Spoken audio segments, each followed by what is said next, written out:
Hey everyone, it's Horror Free for All, aka Goosebumps Completionist, and I hope you're doing well today. Today I have here an impromptu video discussion for Goosebumps that I literally just came up with today, and I felt inspired enough and jazzed enough to talk about it that I thought I'd get in front of the camera and bring you all the topic of Goosebumps books I would love to see remade. Now, when I say remade, I mean I wish that Stein, in a hypothetical situation, would go back to these stories and completely remake them.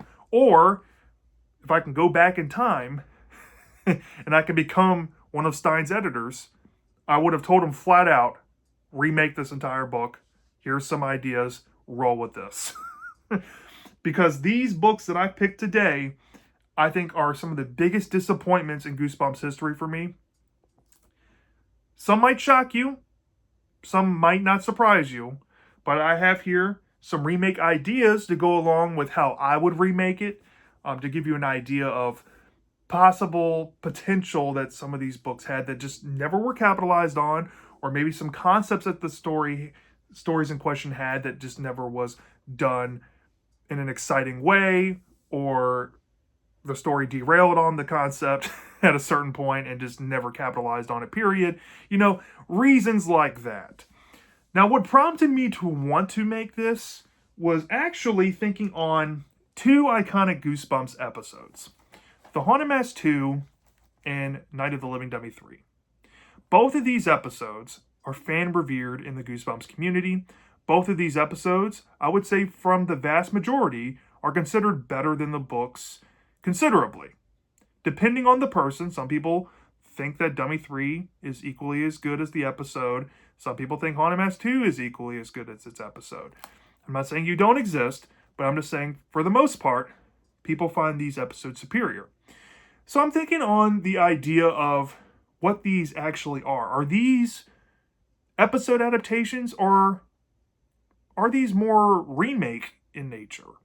And I would say that both of these do functionally serve as a remake to the books when you think about it, because of how drastic the changes are in the source, from the source material to the screen here, and from the wildly different directions that both stories go down with their respective adaptations, that you can see the hindsight fixes that the showrunners were making with these stories. So in a lot of ways, I do consider both of these episodes legitimate in competitive alternatives to the books themselves, to the point where if I want to experience either one of these stories, I'm going to be picking up the episodes, because these are just better because they were remade to be better. So functionally, I think these do work as remakes, and this is the basis of the argument, saying that because of these episodes, right, examples like this, remakes could work in theory. Now, I didn't put Haunted Mask 2's book or Night of the Living Dummy 3's book on my list. I know a lot of people would probably jump to these two immediately because they're easy, low-hanging fruit, and I get that. But I have 5 books that I have more interesting takes on, I feel, and a lot of people would be jonesed that I went with some of these, because not a lot of people think that some of these books deserve to be remade. But if you hear my ideas here, this is just my own ideas. I'm sure that a lot of you out there have great ideas for Goosebumps stories and remakes for Goosebumps stories. Before I get into my list, let me know down in the comment section, what books do you, and I mean you, not me, you, want to see remade, and maybe even share with everyone how you would remake them, because I find this topic so fascinating. With that being said, let's start off with my number 5. Now, my number 5 is actually in tandem with these two episodes here, because this book was adapted in the 90s Goosebumps show. And in a lot of ways, there was a valiant effort at remaking the story and remaking the package of what I thought in my head that I was going to get out of the book come to light better. But it still fumbled the bag so hard that I still think that this book needs a genuine remake, and the episode was not good enough. So my first pick is The Headless Ghost. Now, The Headless Ghost I get is a cult classic to some Goosebumps fans out there. I might be stepping on some toes. But for me personally, this has to be the biggest missed opportunity in Goosebumps history. Period. Whether we're talking about the ship captain in the beginning of the book, who is literally said to decapitate a kid on screen, on page of the story, and you'd never use him in the plot of the book. No, no, no. The book is about two kids, Dwayne and Stephanie, going on a scavenger hunt in this haunted house, rumored to be home to a murderous ship captain ghost, to look for a head of a little boy that was decapitated. That is not the book I wanted to see. Not to mention all the cheap fake outs and chapter cliffhangers that are left and right in this book. The cliches of haunted house stories and the tropes of that with like creaking floorboards and eking cats like randomly in a room for no reason. It's lame.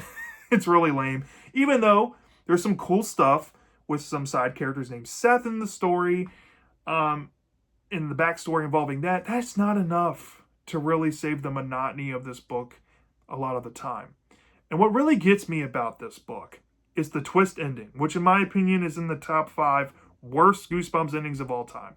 I know that might be a hot take because not a lot of people seem to hate this ending as much as I do, but hear me out. The whole twist ending involving, okay, this is a spoiler, so if you haven't read this book, click off and come back after you read this. The twist with Otto, who is, I guess, the caregiver of this haunted house, and this other woman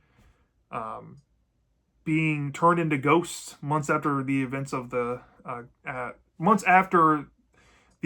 climax after it wrapped up, was completely bogus because Otto should have been the ship captain ghost revealed to be in human form, and he should have been the uber main boss bad guy of the story.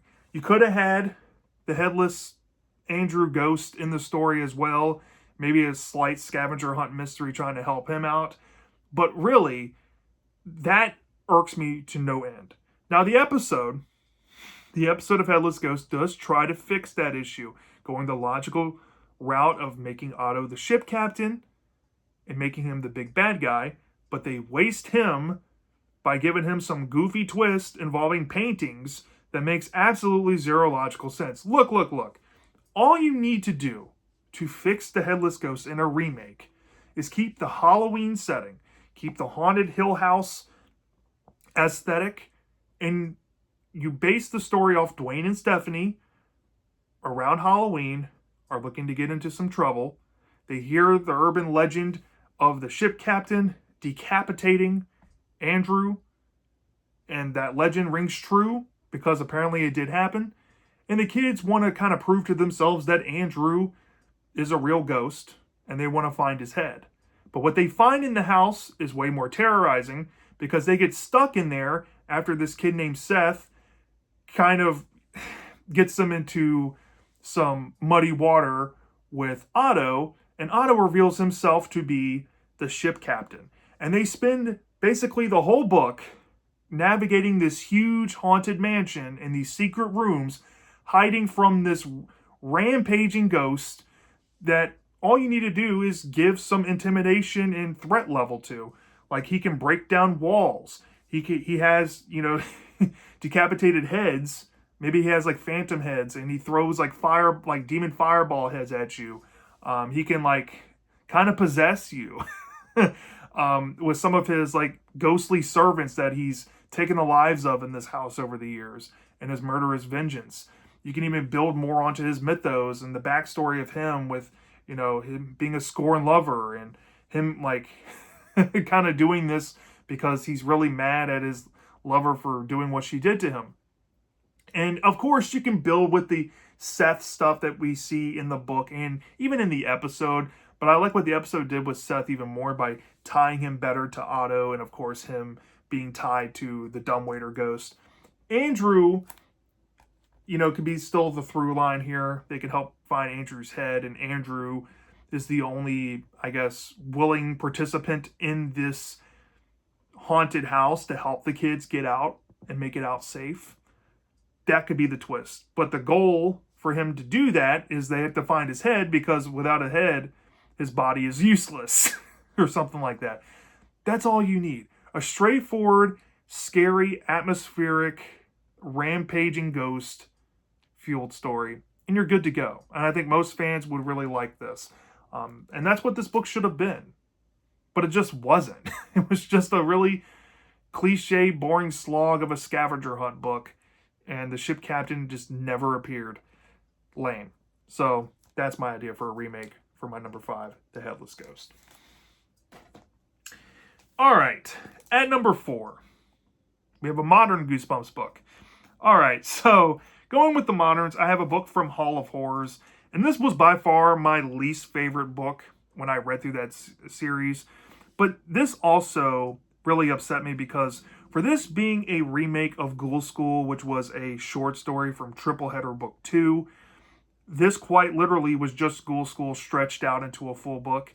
And all the original ideas that this book had just weren't capitalized on. And it baffled me.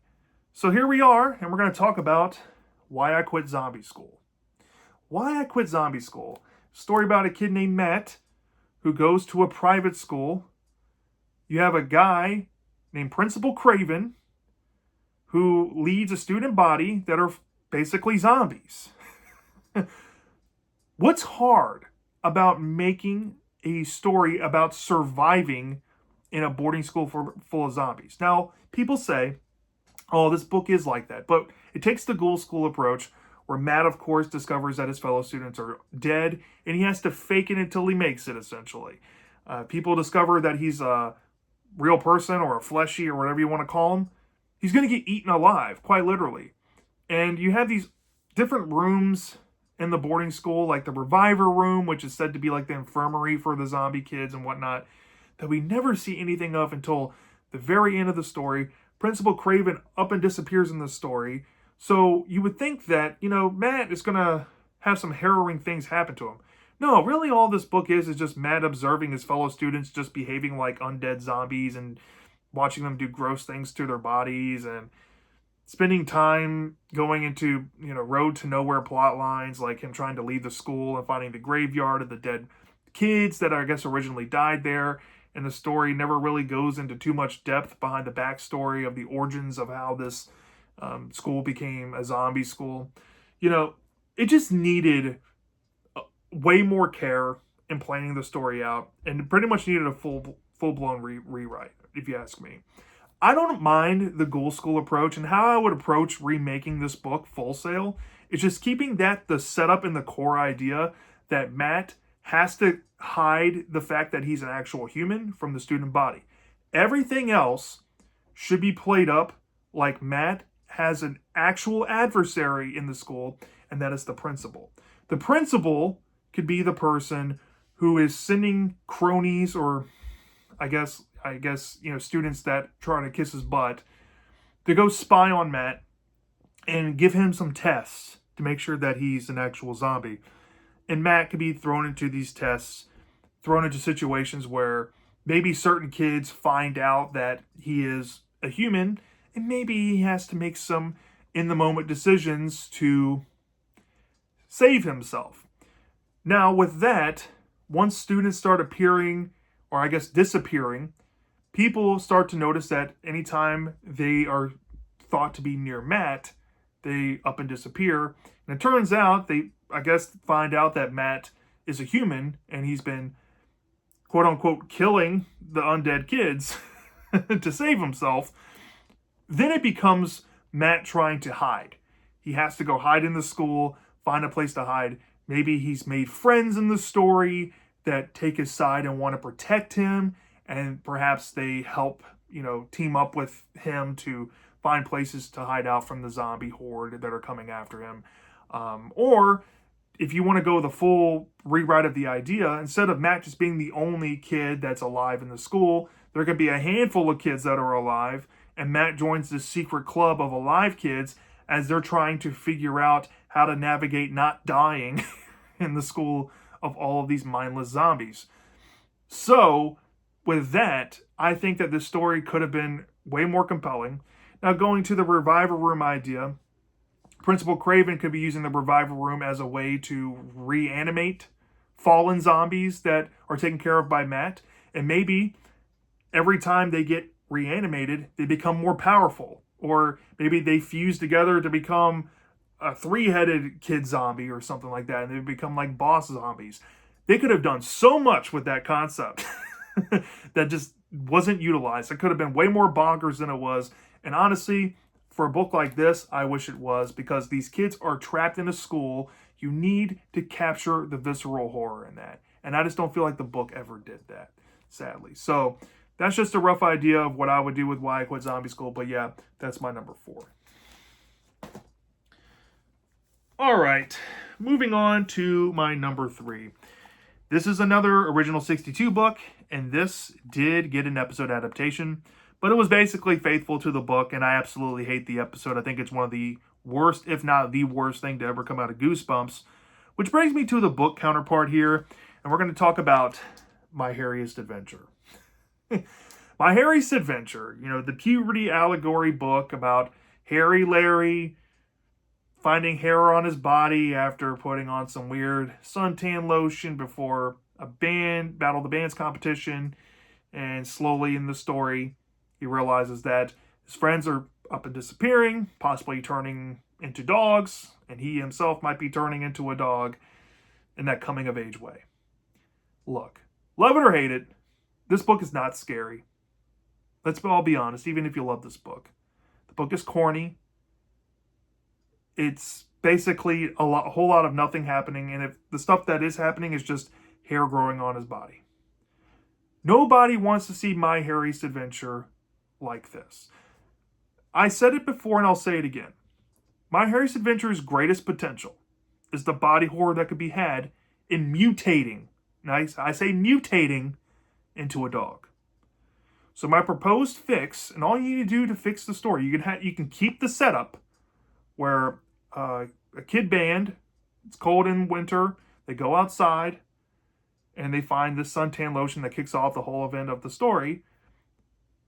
3 of them have this reaction, and they're all in on it together, that they're starting to grow hair. But over time in the story, Larry and his 2 other friends, they start mutating, like their hands turning into paws, they have snouts growing out of their face, they got tails growing out of their back, their hind regions and whatnot. They can't really wear clothes because their spine is morphing into different positions. Yes, this should have just flat out been a body horror book in the vein of something like David Cronenberg's The Fly, but for kids, obviously. And the whole book should have just been these 3 kids desperately trying to save their humanity.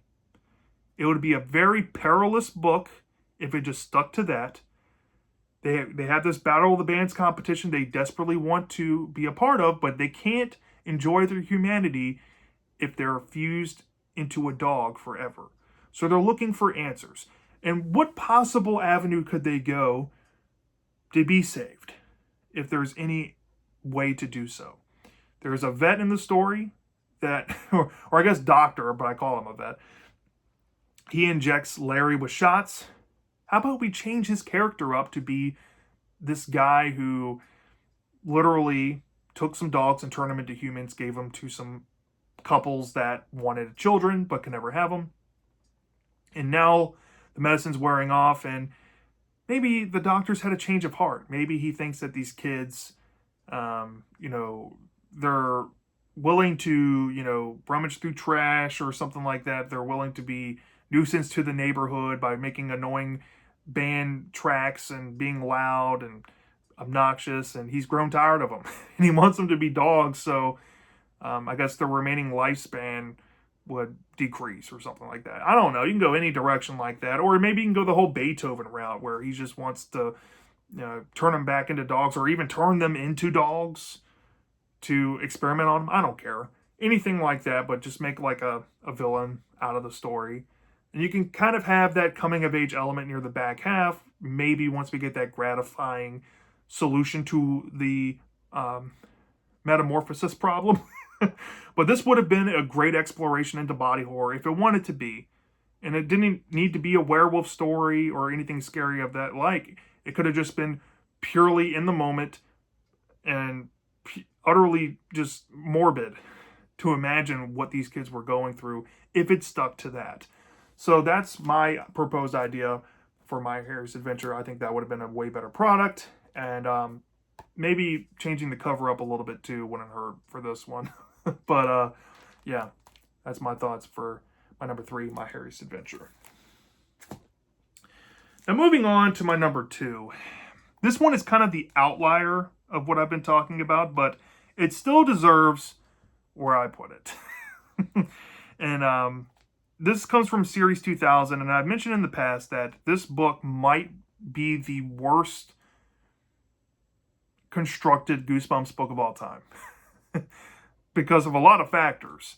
But all this book really needs to be done to have it fixed is to literally make it a 2-parter and build on it and not chop it up into pieces, sandwich little pieces together and squish them like Play-Doh into a little jar and try to sell it as a book. So we're going to talk about The Werewolf in the Living Room. The Werewolf in the Living Room, right? The story about the kid who's over in Europe with his dad, who's a werewolf hunter, or I guess cryptid hunter, and they abduct the guy and take him back to the U.S. You would think that a story like that would be subdued, straight to the point, not all over the place, and chopped up. But holy crap, this book. There's endless dream sequence fake outs, rushed first half, or I guess first arc of the Bratvia stuff, just literally speed running, bulldozing through events to get to the U.S. back home part of the book. And once we're there, there's so many things that you wish were expounded on beforehand that just aren't by this point of the story. And the story is still breakneck pace, trying to break to the point where we've all come for in the book, and that is this guy that they've abducted is a werewolf, and perhaps the kid has been harmed by the wolf and has become one himself, and this whole pendant thing that's involved in the story. Look, there's so many things that this book throws into the kitchen sink, and it just feels, by the end of it, like you just made a mess in it. It doesn't feel satisfying to clean it out, right? All you need to do to fix this story, all you need to do is give it the Invasion of the Body Squeezers Part 1, Part 2 treatment, and literally give it here. The Bratvia arc should have been its own book, fleshed out in its own 110, 120 page story. There's enough room there. There's a huge scope problem with the book as is. That would fix the scope problem because the story's trying to be larger scale than your average Goosebumps tale to get you immersed in the European section of the story. And literally, once that wraps up, we could jump into part 2 when the guy's taken back to the U.S. with the kid and his dad, and we get into the roles of the pendant and stuff like that. That's all you need there, constructively, to really fix this book. But perhaps with the concept itself, what I would change outright is that the Bratvia arc should have been literally, kind of like a survivalist arc, where the boy and his dad are navigating the woods with some locals, trying to get the scent on the werewolf, or perhaps the answer of who the werewolf in this small village is. That would have been an intriguing enough mystery, and that's all you really needed for a story like this. Put some solid werewolf action, some maybe dead carcasses of animals, akin to something like Werewolf Skin or Fever Swamp. You're good to go there. Provide a thrilling climax where the werewolf is stopped and captured to lead into the second arc, and boom, you're good to go. And then the U.S. arc could have just been batshit insane. Just went for it and went out there and out of the box with the idea, like the whole cage of the guy in the living room and all of that. I think the book as is trying to play it up like they don't really know if this guy's the werewolf. They just believe he is. No, they should already know that he's the werewolf, and the guy spends the second half of the story trying to convince the kid to free him, and that the kid's been marked and it's going to be too late anyway, because if he's not freed, everybody's going to realize that it's the kid, and the kid's going to be blamed for all the bad things that are going to happen. So this puts the kid in a situation that's pretty harrowing. And you don't see this situation often in kids' horror, where he becomes the villain. You have to explore that side of him in the second half of the story. That would have been fantastic. That's all this story should have been. It should have been a 2-part epic masterpiece of werewolf storytelling. But it just wasn't. It just wasn't. This is just not what it should have been at all, in terms of that. So that's why it's here at my number 2, and that's my thoughts on the werewolf in the living room. Which leads me to my number 1. My number 1 choice for a book that I want to see remade the most in Goosebumps history. Ironically, is one of my most hated Goosebumps books, if only because I just think that it's a non-story, it's a non-starter, has a terrible character, good message, good ending, but that's about it. So we're going to talk about Go Eat Worms. Go Eat Worms deserves a remake, y'all, and here's why. There's one idea that I think works very well in this story. One. And that is the dream sequence of Todd Barstow feeling like he's being eaten alive by worms in a bathtub.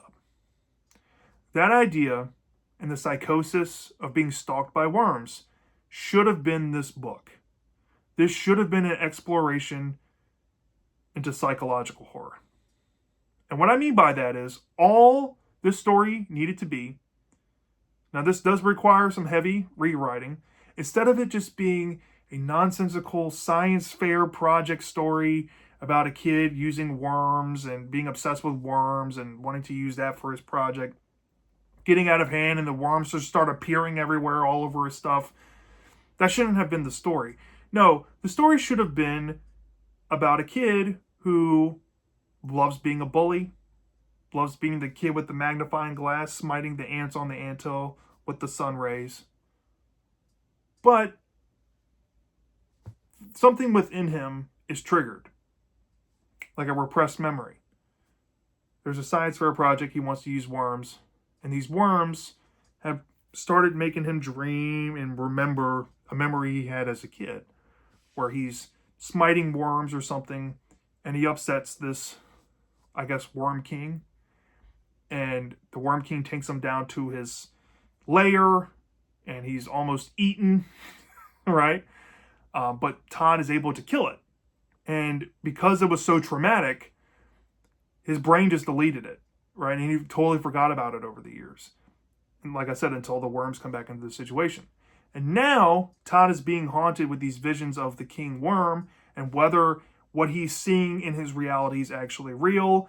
And it comes to the point where Todd is vigorously being stalked by these apparitions of these worms and thinks that he's in a dire climax or something. And the twist could be that Todd has been fabricating this all along.